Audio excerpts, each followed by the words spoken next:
হালনাগাদের পর দেশে মোট ভোটার 12,61,70,900 জন। ইসি সচিব আখতার আহমেদ নির্বাচন ভবনের সাংবাদিকদের এ তথ্য জানান। তিনি বলেন, সারা দেশে নির্বাচন অফিসগুলোতে একযোগে হালনাগাদ ভোটার তালিকা প্রকাশ করা হয়েছে। আগে ভোটার সংখ্যা ছিল 12,37,32,274।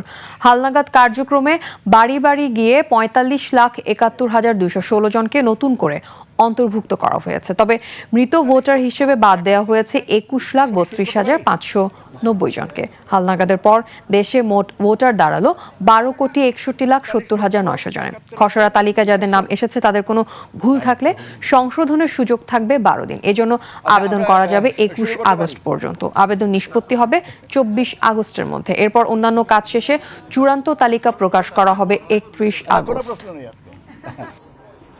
সানবিট সব দিবে সামাল।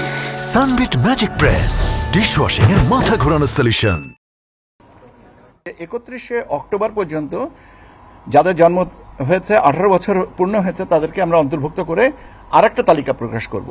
কাজে আমিও আপনাদেরকেও আগেও বলেছি, আজকেও আবার পুনরায় বলছি যে এই বছর মূলত 3টা তালিকা হচ্ছে। একটা হচ্ছে যে 2রা মার্চ যেটা চূড়ান্ত করা হয়েছে, 31 আগস্ট পর্যন্ত আজকের বিবেচনায় যেটা চূড়ান্ত হবে, এবং 31 অক্টোবর পর্যন্ত বিবেচনায় নিয়ে যে ভোটার তালিকাটা চূড়ান্ত হবে।